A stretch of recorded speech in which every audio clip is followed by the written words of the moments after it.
We saw a different outcome in game two. Steph Curry and the crew stepped up, handled their business, blew out the Boston Celtics in game two of the NBA Finals. We got an NBA Finals series tied 1-1, heading back to Beantown. You know what that means, right? We got a lot to talk about. It's First Take in the house. Home of the NBA. That's right, I said it. And you'll see why in just a second. First Take's in the house. Let's go. It's the Boston Celtics and the Golden State Warriors in Game 2 of the NBA Finals. All of this power came from the pain. I put in twice the work, but I never complained. Curry in his bag, got it! The Warriors starting to put together one of those prolific third quarters. Curry! Cooking! Launches! The Warriors have responded. They have flat out outworked the Boston Celtics. We the 18. Speaking of A-Team, look at the crew I got today. And the Best Dressed Award goes to CJ McCollum. How we doing? So good to have you here with us. I'm great. How you doing? CJ. Good. Stephen A., JJ, I'm Molly. How's everybody feeling? 2 games in the books. Good morning, everybody. I'm feeling great. It's Yeah. going to be a series. Good morning, everybody. Hope y'all well.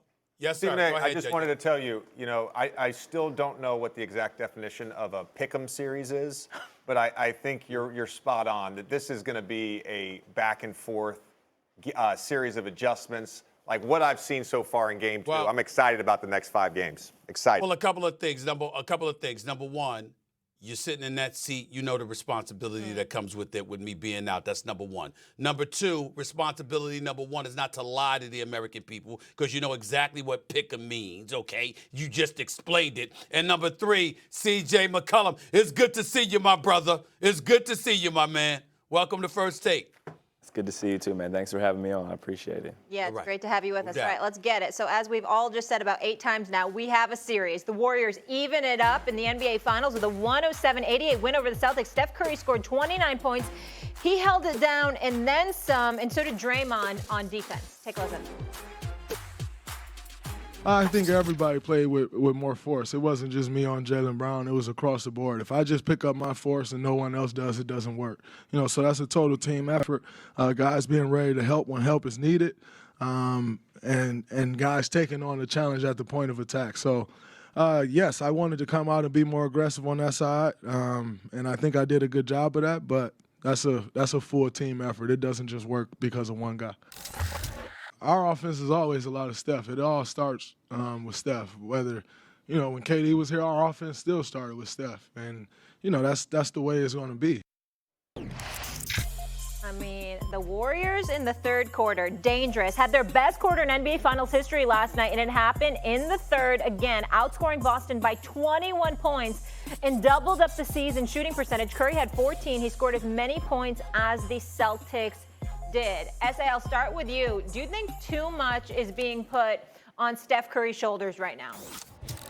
Offensively, I do think that is the case. It was nice to see Jordan Poole get his game going, no doubt about that. But Klay Thompson shooting 4 of 19 from the field, I don't like that at all. I think we got to pay attention to the fact that this is who they're going against. They're going against an elite defensive team that has some offensive firepower of its own. This game was a 2-point game going into the third quarter. We understand, and somehow inexplicably, the Boston Celtics continue to struggle in the third quarter, which is the one blemish on the otherwise illustrious performance of Coach Ime Udoka this season. But nevertheless, when you take into consideration what Steph Curry is being asked to do, yeah, you got him last night. You couldn't close the deal in Game 1. This series is tied 1-1 going back to Boston. When I think about the Golden State Warriors winning this series in 7 games, which I picked them to do, I'm thinking about the fact that both Jordan Poole and Steph Curry, or Klay Thompson and Steph Curry, get it going. It can't be Steph Curry and such a huge discrepancy between Curry and the rest of the guys in order on the offensive end of the floor in order to win this series. I think you're going to need at least one other individual to step up in order to win 4 games in this particular series. Stephen A., we've talked about this all the time with the great Warriors teams and how their role players star in their roles. And I thought in Game 1, Otto Porter Jr. was great. Iggy had a couple of nice moments. Kevon Looney has been great on the offensive boards. Jordan Poole, of course, with a nice Game 2 bounce-back game. But the idea that too much is being put on Steph Curry, I disagree with that, just because we are talking about one of the top 10 or 12 best players in the world ever. We're talking about a guy who's on his second or third max contract. This is who he is. The Warriors system is Steph Curry. Steph Curry is their system. And so much that happens on offense for them is based upon him in pick and rolls, his movement off the ball. They got a couple layups just on miscommunication last night because they were so concerned with Steph Curry. Going forward in this series, the adjustment the Celtics are going to have to choose about, have to make a decision on is how they're guarding Steph Curry in pick and rolls. They primarily played drop coverage.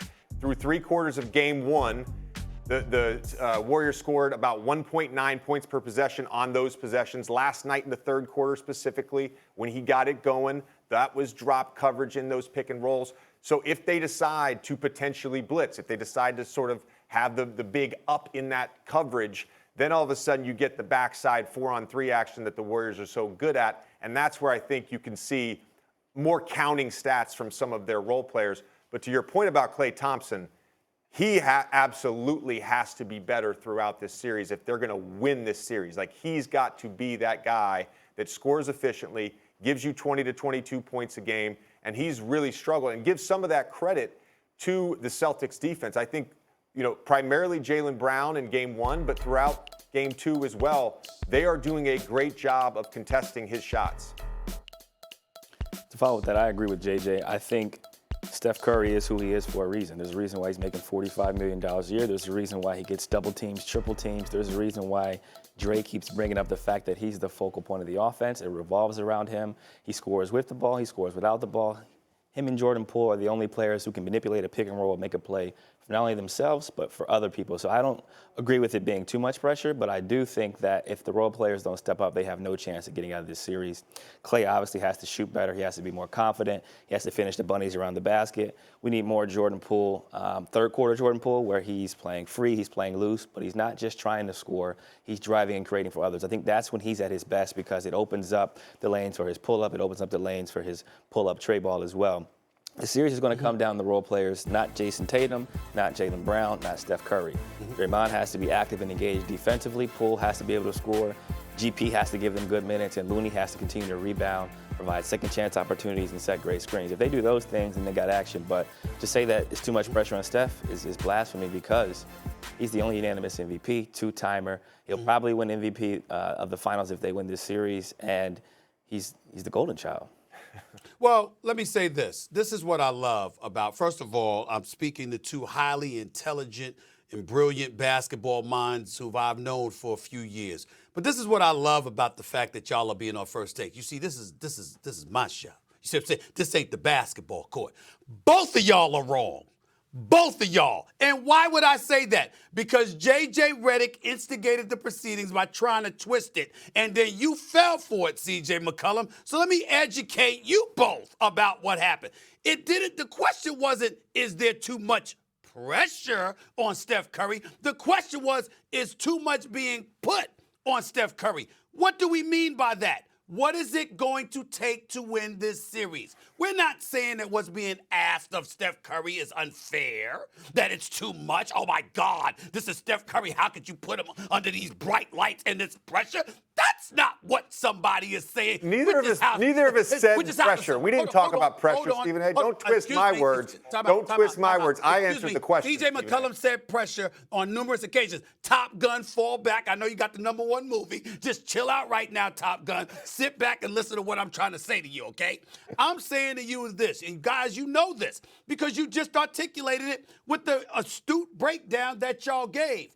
You didn't, everything that you're asking of Steph Curry, we understand that. The question is about, is too much being put on him because we're asking the question in the context, what is it going to take to win this series? You can't just sit there and look at him and expect him to rescue you game in and game out. Other guys got to step up and do all the things that you both articulated.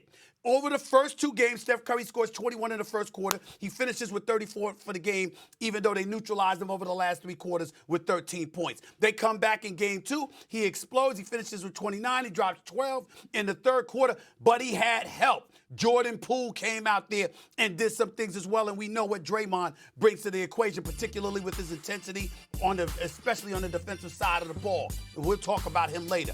All I'm saying is it can't be all about Steph Curry. Somebody else has to step up because they're playing the Boston Celtics. And y'all both know how big time Boston can be. You're going to need more from the others for Golden State to win this series. That's all we're saying. Stephen, if you're talking strictly on production and counting stats, yeah, okay, obviously Steph Curry's not going to score 100 points and beat the Celtics single-handedly. You're going to need other guys to score and make plays. That's obvious. Do their job. Okay, yeah, that's fine. Do their job. But the idea, what I said in my point, I didn't say the word pressure, and I apologize for not hearing the word pressure out of CJ's mouth. That's my fault. What I said is the Warriors system, the entire system is based on Steph. So this is every game. This is like their half-court offense is Steph. Their transition, it's Steph. Their movement game, their high pick and rolls, it's Steph. This is who Steph is. So they're not putting more on him all of a sudden. Like, this is who he is. So if you're asking, do other guys need to step up and, like, does Klay need to make shots? Yeah, obviously, Klay needs to make shots. They can't win this series without Klay making shots. The Golden State Warriors have been lethal because it wasn't just about Steph Curry. It was about other people doing the things that they were supposed to do. But it all comes from Steph, I understand it. I understand it. And but what I'm saying is, but he's been doing what he's supposed to be doing. Now they've got to do what they're supposed to be doing because even if they weren't, they could beat most teams in the NBA. Boston's not one of those teams. They're not going to win this series if Klay continues to play the way that he's playing and Jordan Poole played the way that he played in game 1. That's what I'm saying. Well, you should have restructured this question because the question isn't structured properly.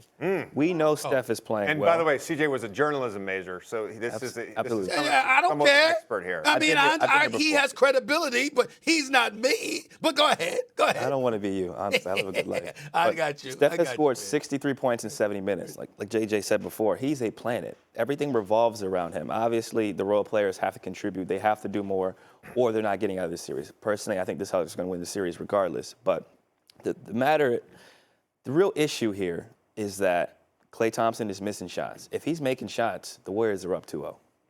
But that wasn't the question. The question was, is there being too much put on his shoulders? No.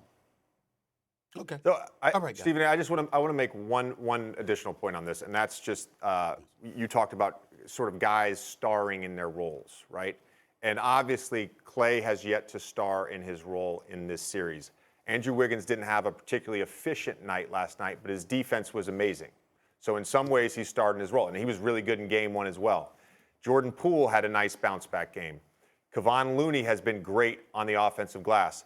Draymond Green had a Draymond Green game. You can't tell me he was not a star in his role last night. And then another guy they got back in the rotation last night, Gary Payton II, was a star in his role. He was on the 2 best lineups. When we talk about plus minus, he was in the 2 best lineups last night in that game. So they're getting contributions from other people. But if you want to take this segment to call out Klay, that's fine. But everyone else is doing exactly what they're supposed to be doing for this team. Everyone else is starring in their role. Okay. All right. All right. Last point, and I'll just leave it like this.